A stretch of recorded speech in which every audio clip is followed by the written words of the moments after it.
Tervist, minu nimi Ivar Leitan, olen 35. Täna tegelen siis tervisemaailmas ja Henri tegi ühe üleskutse, et natukene rääkida siis suitsetamisest loobumist ja Alan Carey meetodist ja ma olin kohe nõus, sest et 4 aastat tagasi, kui mul assistent päeva pealt suitsetamise maha jättis, kes ütles, et tagus käega vastu rinda, ütles, et tema suitsetamist maha jätta elu lõpuni ja päeva pealt siis ei teinud enam suitsu, siis mind hakkas huvitama, et oot, kui siuke inimene suudab maha jätta päeva pealt, siis mina tahan ka teada, mis asi see on.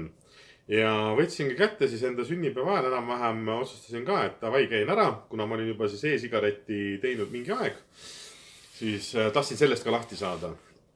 Ja võin öelda, et mul oli nii raske uskuda, et päeva pealt on võimalik ilma tahte jõuta suitsetamine maha jätta. Kui nii see on, täna juba vist üle 4 aasta või? Jah, niimoodi pole suitsu teinud ja mul on nagu hästi põnev on see, et mul on nii palju tuttavaid, sõpru ja sõbrannasid saanud Alan Carey juurde ja kõigil on täpselt sama teema, et nad on päeva pealt maha jätnud ja kõik on öelnud peale seda, kuidas öelda, peale seda koolitust, et polegi tahtejõudu vaja. Ja no ma ütlen ausalt, ma olen Henrile tegelikult südamest tänulik, sest et see, kui ma suutsin nagu suitsetamise päeva pealt maha jätta, ma olin ju varasemalt proovinud ju mitu korda ja ma tegelikult suitsu ju tõmbasin vist päris noorest east alates, siis see viis mind tagasi tegelikult tervisemaailma juurde, spordi juurde. Ja ma mäletan, et kui ma sõitsin esimesest mäest üles ja mul oli nagu see vaimne küsimus, et kas sa suudad või ei suuda. Ja siis mõtlesin, et kurat, ma jätsin suitsetamise päeva pealt maha, ma suudan kõike teha. Ja sealt hakkaski mul, ütleme, see kaaluprobleem lahenema, ma sain kaalus jälle, kuidas öelda, normaalkaalu.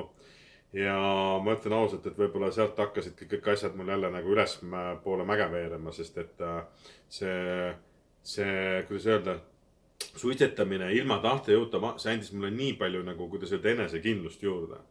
Nii et kui keegi veel täna kõhkleb või mõtleb, et kas ma võiks minna või ei või minna, siis ma ütlen, et sul ei ole kaotada mitte midagi. Mine proovi ära.